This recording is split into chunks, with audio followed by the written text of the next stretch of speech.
Welcome to the Studio Chat podcast. My name is Barbara Thompson. Each week I'll be bringing you a self-care expert or a message to help you to discover how to live your best life and understand your mind-body connection. Thanks for spending some time with me today. Now, let the Studio Chat begin.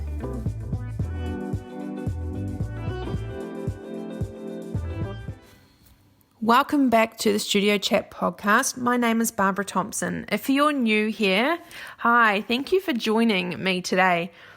If you're following on from episode 31, I had a chat with Annabel and we moved the conversation to body image, anxiety and depression and what it feels like dealing with binge eating and hating our bodies and just feeling really stuck and feeling really alone. And we share a little bit about both of our personal journeys through this.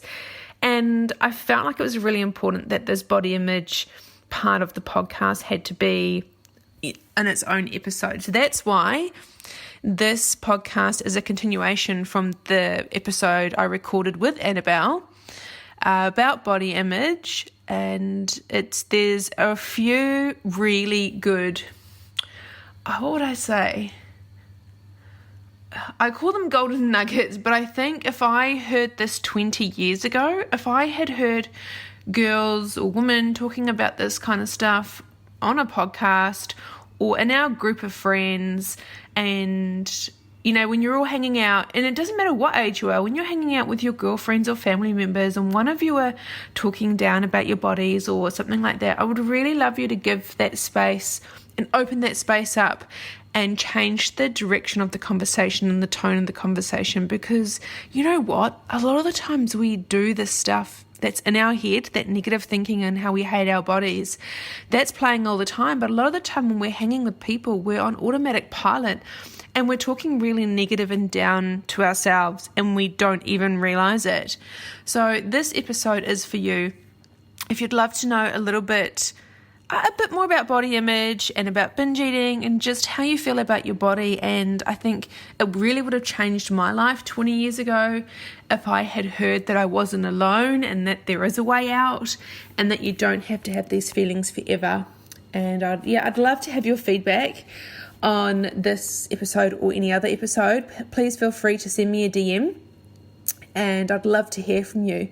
But get nice and comfy as this podcast dives into the second part of the podcast I had with the beautiful Annabel. But there's one big thing that I'd really love to talk about is body image. Yes. And I know a lot of us, we're not born to hate our bodies, but somewhere along the way we've learned to hate it, and most of us hate our bodies our entire life. Yes.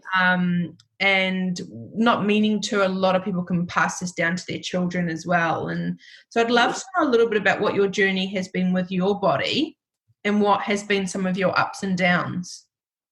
So as a younger teenager, I had sort of my ideal, I had the nice hips, small waist, decent sized boobs, I had my happy body but at that time I was young and I didn't realize, and now I look at me and I'm like, girl, wow. So that was always me. I come, from a line of genetics. All my cousins are absolutely just gorgeous, if they're listening to this, they'll be like, oh. So I sort of started off like that, and then I went through high school, and I was sick, obviously. So spent a lot of time at home watching TV, and then as you do that, you start binge eating, because you get depression and you get a whole lot of things that comes with that, not being able to go to school, and you've got friends at school, and you've got hormones and bullying and everything in the mix. Mm-hmm. So I would start binge eating. So I'd watch Pretty Little Liars, and I'd sit in bed and binge eat chocolate and biscuits, and it all started then. And then just slowly that became my thing. So if anything went wrong, I would binge eat, I would literally just sit there and eat, and I always had to watch TV and eat food. That was kind of my thing.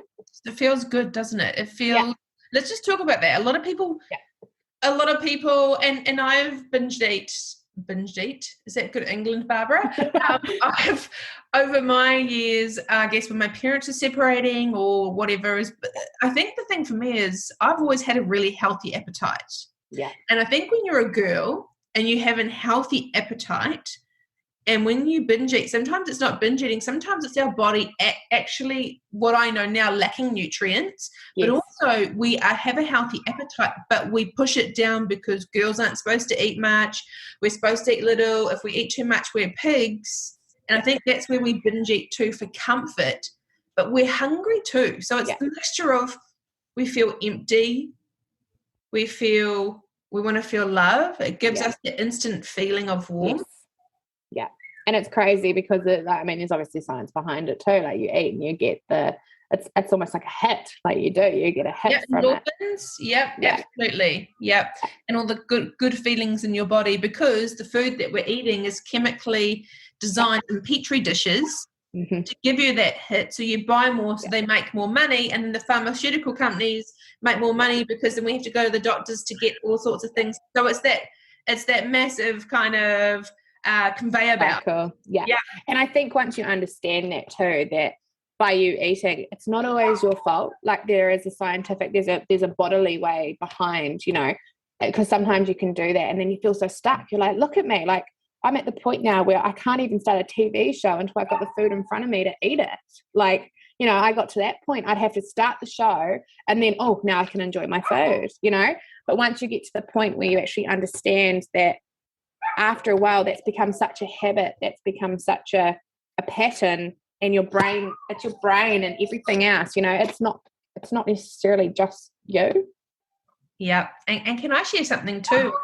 When I would do it, and I've accepted that it's always going to be with me at some point. When you're someone that has binge eating, or someone that does this kind of eating habit, it doesn't ever leave you.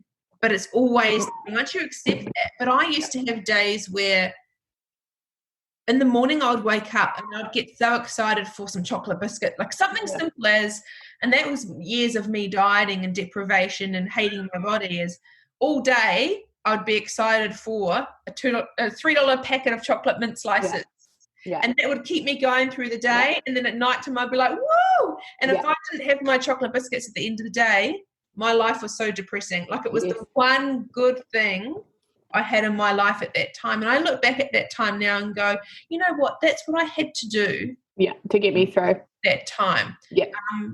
I'm actually going to give myself space and go, that's okay. Yeah.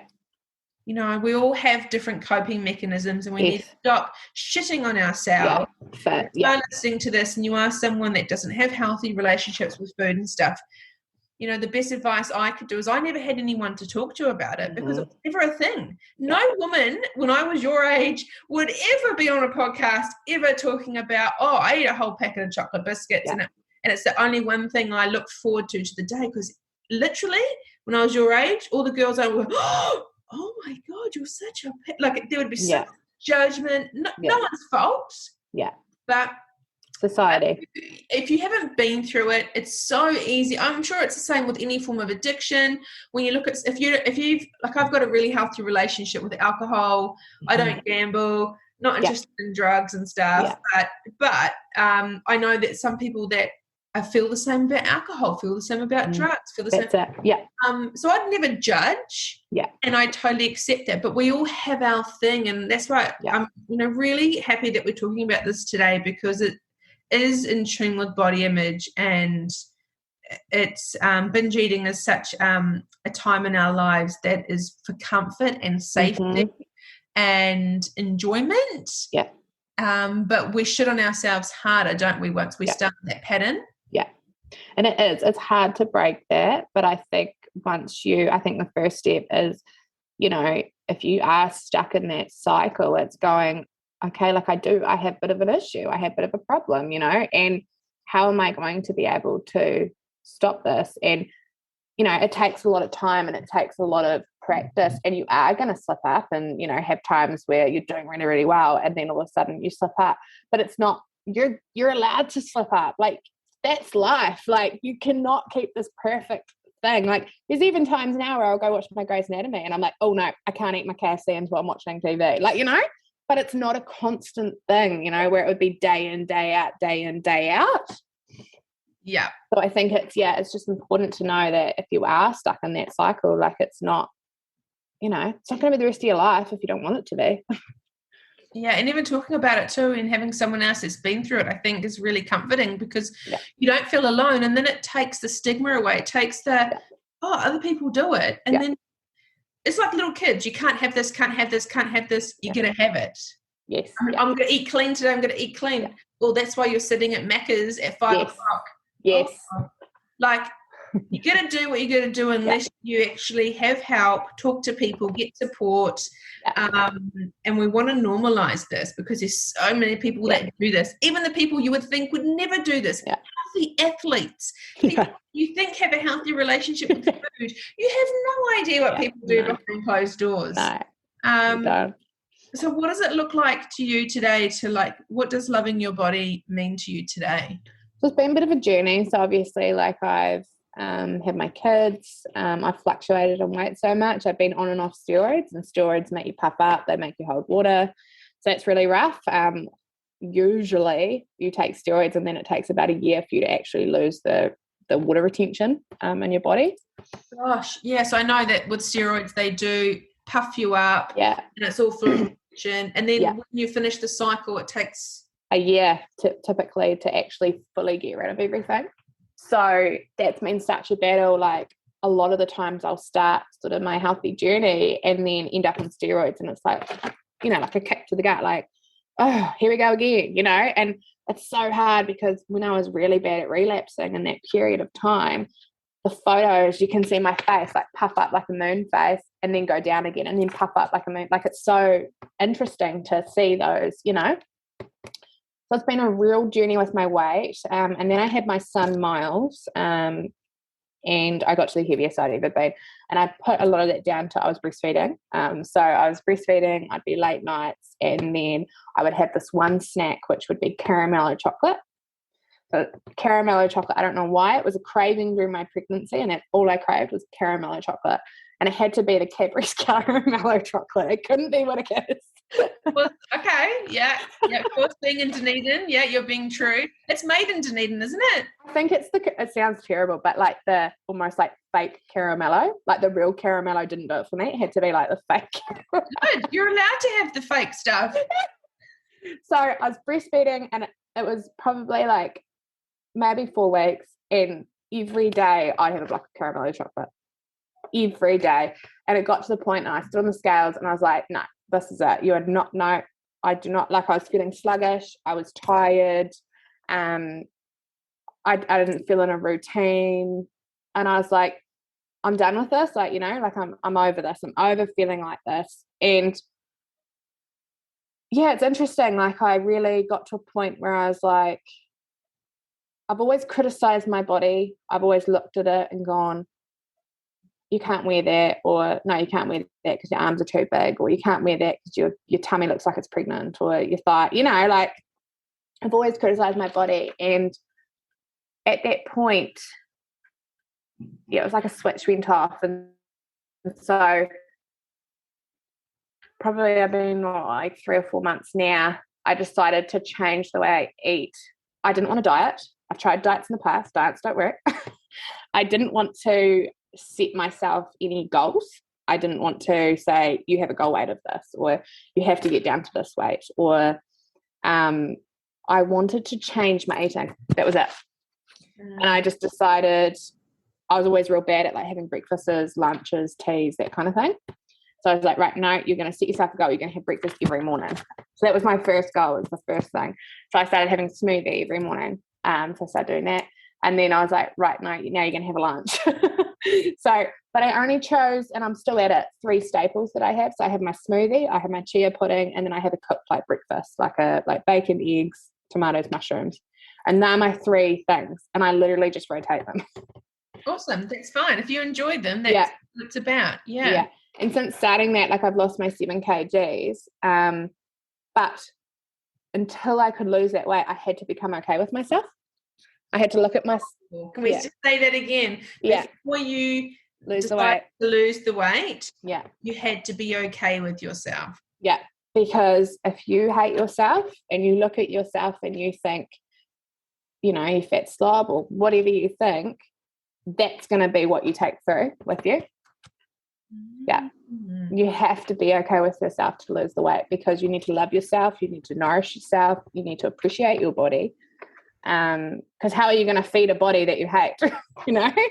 Because a lot of people out there think that when they lose the weight, they'll worry about all that stuff later. Yeah.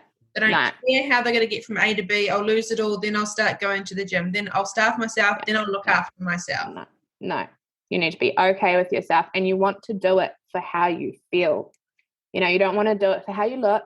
Yes, that may be a bonus, but you don't want to do it for that. You want to literally do it for how you feel inside yourself. Like, do you feel more energy? Do you feel lighter? Like, you know, it's like silly things like getting up from the ground or like cuddling my husband in bed. I'm like, oh, I feel lighter. Like, you know, like it's how you feel. It's not how people see you, how you see you. Yeah. Because people are always going to look at us and think what they think. We can never change that. That's it. And it's such a hard thing, because we want everyone to like us. We want everyone to give us compliments all the time. We want everyone to tell us how pretty we are. But if we do that to ourselves, we no longer need. We don't need other people. No, we don't need other people's. What's the word? Justification, is that the word? You know what? Everyone's messed up. Yeah. Like, and I mean that in the nicest way. Every human being in this world has something that has happened to them and they're working on, or that will happen to them and that they're working on. Whether it's grief, whether it's a disease, whether it's an unhealthy relationship. Like, there's so many things. Yeah. Family. No one's perfect. No. But everyone bloody pretends that they are. You know, good on them. I can't even pretend. That's my problem. Everyone's like, oh, I know. I can't even put makeup on in the morning. I straighten my hair some days. So I'm out of that party. Yeah, and that's okay. But the thing is, it's just that is such a perler that you shared, that I think that's really foreign to a lot of people, that, I have to like myself how I am. Yeah. And we hate ourselves so much. And I want everyone to focus on, when you're a little kid, when we were born, we loved ourselves unconditionally, and we've picked it up from, and you know, you can have the most loving parents, the most loving family unit. It can come from school. It can come from a PE teacher. It can come from a crush, TV. You know, God help us now with what the kids have. You know, you just imagine now, I was a kid of the 80s, so a kid of now has, Oh, I know. And it's so interesting you say that, because the other day, or just yesterday, I took my daughter to get some new shoes. And there's obviously mirrors so you can see the shoes, right? Oh, and, you know, when you're wearing shoes. But my daughter, she's just so innocent. Like, she's just got the innocence, and she was standing there looking at her little, they were hideous, but they were ballet shoes, like cute little ballet shoes. I was like, we are not getting those ballet shoes. But she was standing there, sort of like posing in the mirror, like looking at herself, like feeling herself. Yeah. And I was like, that's so cool. Like, she loves herself. But I've really worked on that with her. Like, we say lots of affirmations. So, like, you know, at least 2 or 3 times a week, you know, I say, repeat after me. And she knows them off by heart now. Like, I'm special, I'm beautiful, I'm kind, I'm loved. Like, you know, affirmations. Because in this world, she's going to get told so many things, or she's going to see so many things. So she needs to have that drilled into her, that they're her core, like, you know. Yeah, 100%. What beautiful work you're doing. Yeah, it's lovely watching a little kid in front of the mirror. And most parents go, stop being vain. They actually don't let it play out.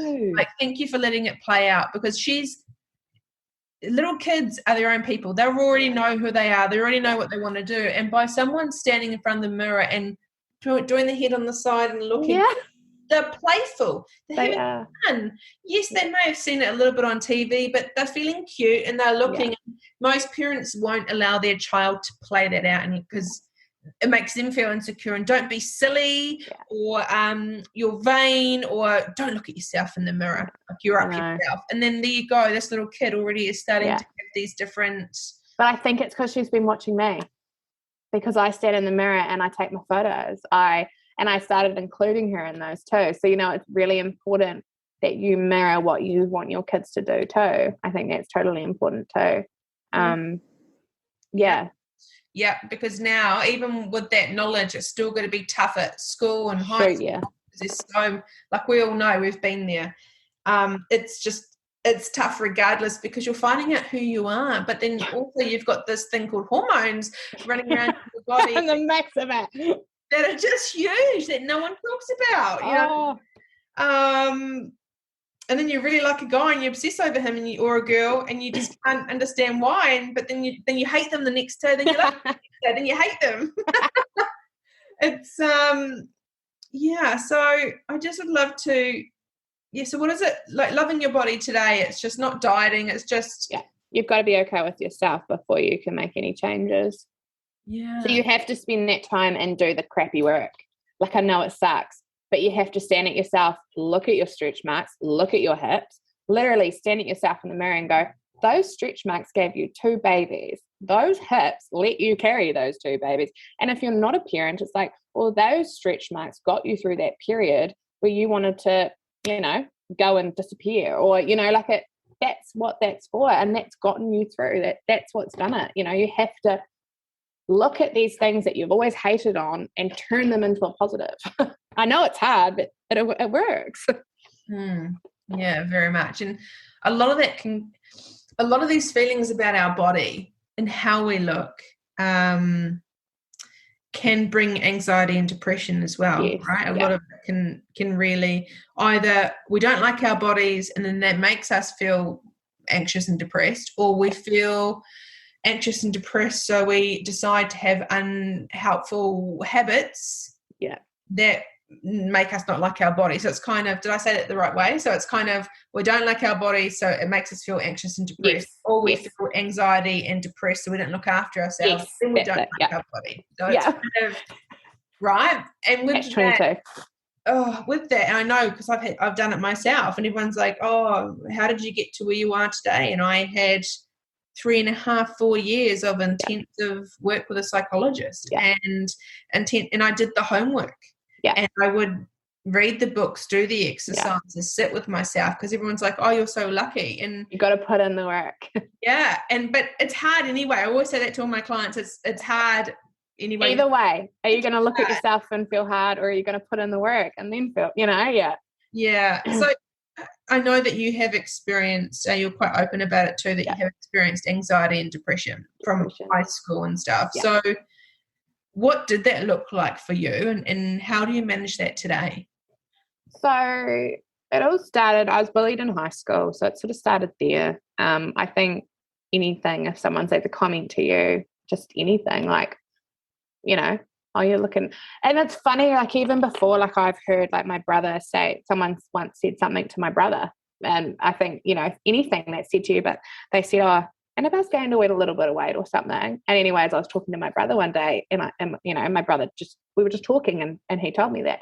So it's anything that you hear about you, or from anyone, or anything, or just a little comment that then sits with you. Like what were you saying? No, with the anxiety and depression, like how did you experience it, and then how did you move through it? Because once you experience anxiety and depression, it's always kind of there as well. Yes. Yeah, so it also started with that. I think just the weight and everything else. And then it got really bad in high school, so I had to go on medication, started medication then, so antidepressants during high school, because I'd get to real dark places where I'd sort of sit on the bed and stare out the window at night because I was just so down. Like I just, you know, that like hollow feeling. It's real funny, actually. I should share these because I find them actually quite hilarious. So I was about 14 or 15, and I'd obviously seen in the movies, you know, people that had like depression and stuff, if they were sad, they would get out alcohol, or, you know, things like that. And there was this one time I felt so down, and I was like, right, I'm going to drink a bottle of wine. So I went into mum and dad's like alcohol cabinet or whatever, not and because I think we've all done, yeah, and the only wine they had a bloody cork in it, and I was 14 and I didn't know how to get a cork out. So I got a knife and I jabbed the cork like this, trying to get it out, and I pushed the cork right through the whole wine. Yeah. And so I was like, oh, well, I can't drink this now. So then I got a muslin cloth, like cheesecloth, and drained to get the cork out of the wine. And then I sat there and had one sip of it. And I was like, oh, this is disgusting. And so after all of that, you were like, I think it was a put off. You know what? It distracted you. How cool was that? Like, it gave you something out. It took you out of that moment. I know. I laugh about it now, and I tell everyone, I'm like, yeah, I got some low times.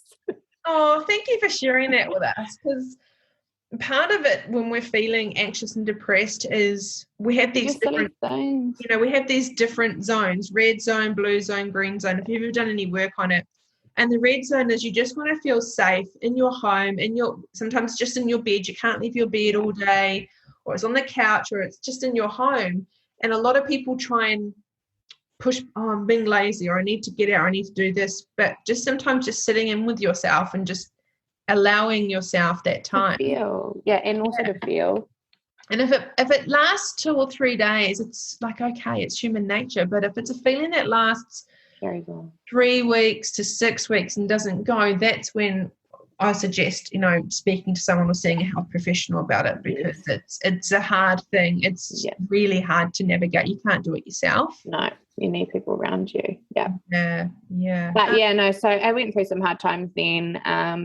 And depression's just kind of always just gone up and down. So for me, it's been the eating, huge comfort eater.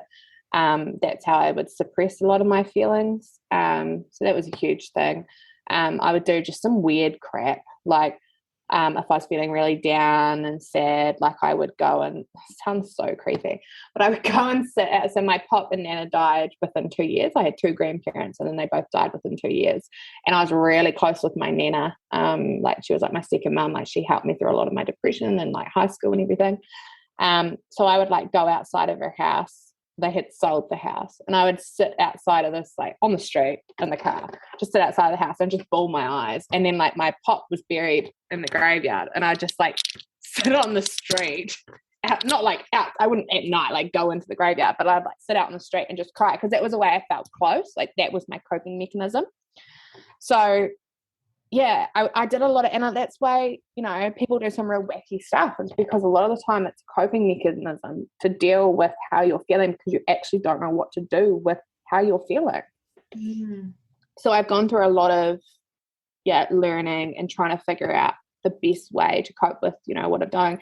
And so I've done like counselling, doing walks and a whole lot of different stuff. But I think for me, the key, I've got a really supportive family, which I'm really, really blessed with, but if you try and make some friends, and really supportive friends. But if you don't have that, go talk to someone. I think that's the biggest thing. You need to talk to someone. But also, we've got the access to, if you can't make friends now, you can always make friends online. That's it. And supportive community. So, seek out people like myself or you or other people. And if I can't help someone, we can direct them on to someone else. Yes. Just even if you sometimes don't want your closest friends or family to know, reaching out to someone on an online community is quite nice, because it's away from your life. And we all need that person, and sometimes it's good to have a different perspective. Online's incredible. Like, I mean, one thing, just going back to my MS, when I relapsed, I reached out on a whole lot of forums online, like MS pages, and I met like an incredibly amazing friend now. I put up my story and sort of, what was going on, and she replied back and she was like, oh my gosh, are you serious? I'm going through like exactly the same thing. She had a daughter that was 3 days older than Heidi, and now we're like 3.5 years in now. We FaceTime, we talk, we like message. She's got MS, so we talk about our struggles. So, like, it doesn't have to, online's amazing. And where does she live? She lives in the UK. Oh, nice. See? So we'd love to go meet her one day. Now she's got a little boy who's like maybe 4 or 5 months older than Miles. So it's so cool, yeah. See, look at that amazing friendship. I just got goosebumps. That's beautiful. So was there anything before we wrap up that you'd like to share? Like, you've actually shared a lot of golden nuggets. So I was going to ask you if there's anything else that you'd like to share for anyone, that's listening today. I think you've got to be patient and you've got to be kind to yourself. It takes a lot of time and it takes a lot of practice. It's something you've got to practice. You've got to work on it, and it's not going to happen in a week. We want it to though, right? Let's be honest. Yeah. We want it to be now. No, it's going to take, look at me. From 14 to almost 25 now. So, it's taken almost 10 years, it takes, it doesn't always take that long. Well, let me just make you feel a little bit better.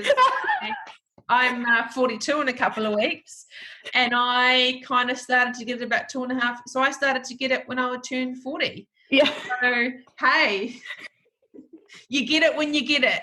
That's it, yeah. And I think, surround yourself with good influences, whether that be online, whether that be watching a podcast, whether that be reading some quotes or putting on some motivational thing through Alexa, anything, but surround yourself with good influences, positive influences, because that's going to influence how you live. Yeah, and only how our body looks is one part of our life, isn't it? That's it. Yeah. But it's everything that rules our mind. I think before we started recording today, we said that word consuming. Yes, it does. It consumes you and it eats you up, and you can end in a really bad, you can end up in a really uncomfortable and horrible place. So it is. It's just, be kind to yourself. And that it's easy to say that. I know that, but you do. You just have to be kind. You know what? And it sucks because society would think that with body image, it only happens to girls that are over a certain size or over a certain weight. It happens to anyone. It can. The vessel, our body, can be any size, any shape. It can be the tiniest woman ever, and she can hate her body so much. So please don't discriminate. No. If you have a girlfriend, and I want people to hear this, if you have a girlfriend that is, I don't like talking sizes, but I'm going to have to try and give people a bit of. You may have a girlfriend that's a size 6, a size 4, or a size 8, or a size 10. Let's just say, and you think she's got it all.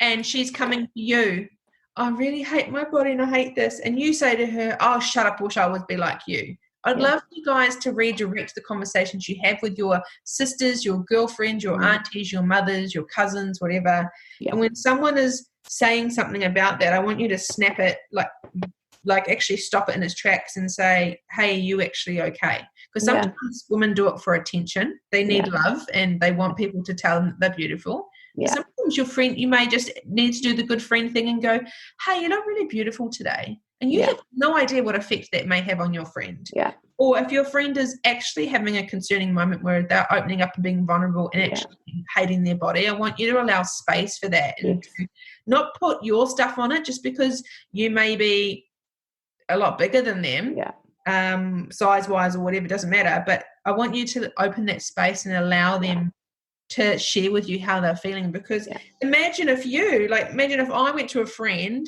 and I was like, oh my God, I hate my body. And we all do in some stage. Don't get me wrong. Even when you do this work on yourself, I have days when I look at my body and go, shit, Barbs, what's happened, mate? Like, I had one the other day and was like, I'm 15 kilos heavier, and I look and go, I love myself unconditionally. I'm so happy. But sometimes I look at myself and go, come on, mate, let's pull a finger. And there's that old conditioning that comes up that says, you got to do this, and I've got to tell it to fuck off, right? But we're all human. And I want you to imagine if you opened up to a friend, and a lot of it is just auto-programming. A lot of us will mouth off to our girlfriends, I hate this, and I hate this, and I hate this, and I hate this. I want you to stop. Is that something you've heard your mother say? Mm-hmm. Something you've just heard on auto repeat and you actually say it without even believing it? But don't disregard it, because imagine if you were open enough to say it and then someone said, oh, I wish I was like you. Why are you complaining? You've got no issues, blah, blah, blah. Sorry, I have to use that tone, but this is the only way to explain it. And it has happened to me. It has happened to me before. And I have done that in my younger years. My girlfriends that are smaller, I've gone, oh, shut up, and you do that kind of stuff to your nearest and dearest, whatever. You've got no idea what it's like to have big boobs. No, that's it. have back fat or to Yeah. have big legs and you can't wear your partner's tracksuit pants, because you know how some girls have partners and it's cute to wear their shirts and their jumpers and their tracksuit pants. Well, apart from one partner, I've never been able to do that because I can't pull them up over my thighs. It makes you feel shit. It's like, I don't feel sexy and cute because I can't wear my partner's clothes. My clothes are bigger than theirs. It's interesting you say that too, because I think it's so important to know that as humans we're allowed to feel that too. Like I've got a really good friend who, you know, I think she's got an absolute bomb body, but she wears pants and they don't sit nicely around her waist properly, and she gets so frustrated with that. So it's like I look at her and I think she's so tiny, but yet she still has, you know, things that she gets frustrated with too. So I think we have to be careful with what we say, because words impact people as well. So yeah, we have to be really careful with what we say, and people are allowed to feel annoyed. Yeah, 100%. Yeah, but it's just been such a joy, and thank you so much for sharing your journey so far of almost you're 25 soon. Yeah. So almost 25 years of everything you've been through, and I know this is going to help a lot of women out there. So thank you so much for coming on to the podcast today. No, that's cool. I've enjoyed being able to share my 2 cents. No, it's great. Oh, and also if people want to reach out to you, like your story, or yes, like where can they find you? So probably Instagram's the best place. So it'd be underscore Annabel Orr. That's probably the best place. ANNABEL.ORR. Yeah, that's it. And I just want to let people know that my DMs are always open too. Like I'm always trying to hype people up, talk to people. And I love when people share their stories to me. Like I love when people feel comfortable to be able to share their story, because I literally like froth off life experiences. I know that sounds weird, but I feel like what else is life? Like, you know, it's so interesting and cool seeing other people's perspectives in life. Yeah, it's cool. Hey. Yeah. Awesome. It's so awesome. All right. Well, thank you so much, and for being on my podcast. No, I've loved it. Thank you so much. Thank you so much for listening. I hope you enjoyed today's episode and it has inspired you on your self-care journey. Please feel free to share this with a friend and subscribe over on Apple Podcast. I really love hearing your feedback. So guys, please feel free to write a review on Apple and let me know which part of this episode resonated with you the most. To fall in love with yourself is the first secret to happiness. To find out a bit more about Self-Care Studio or the Studio Chat podcast, head over to my Instagram page, self_care_studio, or on my website, selfcarebybarbarathomson.com.au. Really look forward to seeing you on the next episode. Look after you, and I'll catch you soon. Bye!